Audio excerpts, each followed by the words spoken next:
എനിക്ക് തോന്നുന്നത് ഒരു ഇംപ്രവൈസേഷൻ. അപ്പൊ നേരത്തെ നമ്മൾ കണ്ട ഈ അഭിനയത്തിനോട് ഒരുപാട് താല്പര്യങ്ങളുള്ള സിനിമയുടെ ഭാഗമാവണമെന്ന് ആഗ്രഹിക്കുന്ന ആ ചെറുപ്പക്കാരൻ, അയാൾക്ക് സിനിമയിൽ അവസരം കിട്ടി.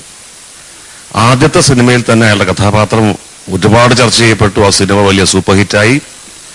രണ്ടാമത്തെ സിനിമ കിട്ടി, അതിലും അയാൾ വലിയ ശ്രദ്ധ പിടിച്ചുപറ്റി. രണ്ടാമത്തെ സിനിമ കഴിയുമ്പോഴേക്കും വലിയ ഡിമാൻഡായി കഴിഞ്ഞ അയാൾക്ക്, മനസ്സിലായില്ലേ? മൂന്നാമത്തെ സിനിമയുടെ ലൊക്കേഷനാണ് ഈ സ്ഥലം എന്ന് പറയുന്നത്. അപ്പോൾ 2 സിനിമകളുടെ ഈ വലിയ വിജയം, ഇതിനകം തന്നെ ഇയാൾക്ക് കിട്ടിയിട്ടുള്ള ഒരു വലിയ അംഗീകാരം, ജനങ്ങളുടെ ഇടയിലുള്ള എന്താ പറയുക ആരാധക വൃന്ദത്തിനെ തന്നെ സൃഷ്ടിക്കാൻ കഴിഞ്ഞു. ഒരു മൈൻഡ് സെറ്റ് ഉണ്ടായി കഴിഞ്ഞു അയാൾക്ക്. അയാളിപ്പോ അയാളുടെ ഒരു ഭാഷയിൽ പോലൊക്കെ മാറ്റങ്ങൾ വന്നിട്ടുണ്ട്. കുറെ കൂടെയൊക്കെ ആക്കൊരു മനസ്സ് ശാന്തമായതിന്റെ ആവാം, അല്ലെങ്കിൽ ഈ ഒരു എന്താ പറയുക പ്രോസ്പെരിറ്റിയുടെ ഒരു പുതിയ ലോകത്തിൽ എത്തിച്ചേരുന്നതിന്റെ ഒരു സുഖവും വിശ്രാന്തിയും ഒക്കെ അനുഭവിക്കുന്നുണ്ട്. ഓക്കെ, അയാളെ കാണാൻ ഡേറ്റ് ചോദിക്കാൻ വേണ്ടി വരുന്നൊരു സംവിധായകൻ, അയാൾ എങ്ങനെയാണ് ഡീൽ ചെയ്യുക? ഒരിക്കലും അതിനകത്ത് പഴയ ഷാനിന്റെ ഒരു നിഴല് പോലും വരാൻ പാടില്ല.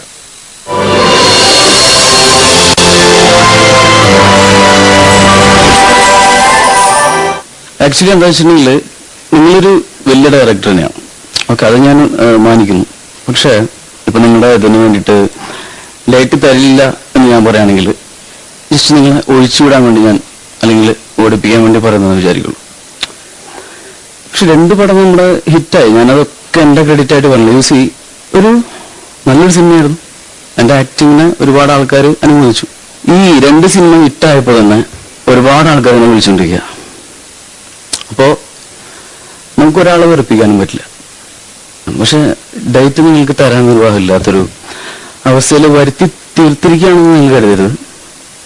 കാരണം ഇപ്പൊ ഞാൻ ഓൾറെഡി ഒരു ആദ്യ കാലഘട്ടം തന്നെ എൻ്റെ ഫസ്റ്റ് സെക്കൻഡ് പടമൊക്കെ ഞാൻ സ്ക്രിപ്റ്റ് ഒന്നും വായിച്ചു നോക്കാതെ ചെയ്തിട്ടുള്ളൊരു ഇതായിരുന്നു. കാരണം ആദ്യം കിട്ടുന്ന എന്തോ അത് ചെയ്തു പോകണം, അത്രയും ചിന്തിച്ചിട്ടുള്ളൂ. പക്ഷെ എൻ്റെ ഒരു ഇന്നത്തെ ഒരു പദവിയിൽ ഇന്ന് ഞാൻ എത്തിയിരിക്കുന്ന ഈ ഒരു അവസ്ഥയിൽ 2 സിനിമ ചെയ്തപ്പോൾ എനിക്കൊരു 25 സിനിമ ചെയ്താൽ കിട്ടുന്ന ഒരു സപ്പോർട്ട്, ജനങ്ങളുടെ ഒരു ഇതെനിക്ക് വന്നു ചേർന്നിരിക്കുകയാണ്. എനിക്ക് ഇപ്പൊ ഒരു 4 സിനിമ ചെയ്യാനുണ്ട്. അപ്പോൾ ആ സിനിമ കഴിയുന്ന ശേഷം ഒരേ ലെവലിൽ ഇങ്ങനെ പോയിക്കൊണ്ടിരിക്കുന്നു. നമുക്ക് അതൊന്ന് ബ്രേക്ക് ചെയ്തിട്ട് ഇപ്പൊ അയാൾ ആ കഥ പറഞ്ഞു കഴിഞ്ഞു. കഥ പറഞ്ഞു കഴിഞ്ഞപ്പോൾ താല്പര്യത്തിൽ ആദ്യം പറഞ്ഞ വാക്കുകളിൽ നിന്ന് മാറി കഥയാവാം, അല്ലെങ്കിൽ അയാൾ ഓഫർ ചെയ്ത പ്രതിഫലത്തിന്റെ വലുപ്പമാവാം, ഇതുവരെയുള്ള ബോഡി ലാംഗ്വേജ് മാറുന്നു. ഈ പ്രോജക്റ്റ് എനിക്ക് വേണം എന്നുള്ള തീരുമാനം ഷാൻ എടുത്തതാണ്. അടുത്ത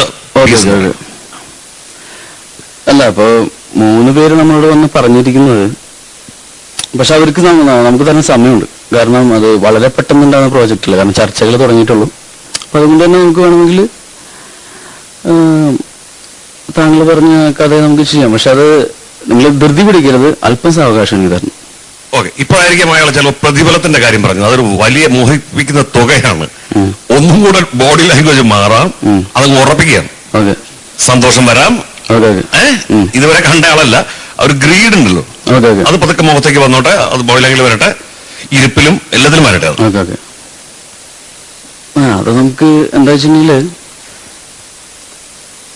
നമുക്ക് ചെയ്യാവുന്ന കേസുള്ളൂ. കാരണം ഒന്നാമത് എനിക്ക് നിങ്ങളെ തള്ളിക്കളയാൻ പറ്റില്ല. കാരണം ഞാൻ എൻ്റെ ചെറുപ്പകാലം മുതൽ ഈ സിനിമ ആദ്യമായിട്ട് ഒരു കണ്ട കാലഘട്ടം ഉണ്ടല്ലോ, അതുമുതൽ ഞാൻ എൻ്റെ വീട്ടിലൊക്കെ പറയാറുണ്ട്, വലുതാകുമ്പോൾ എനിക്ക് നിങ്ങളെപ്പോലൊരു ഡയറക്ടർ ആണെന്നായിരുന്നു എൻ്റെ ആഗ്രഹം ശരിക്കും.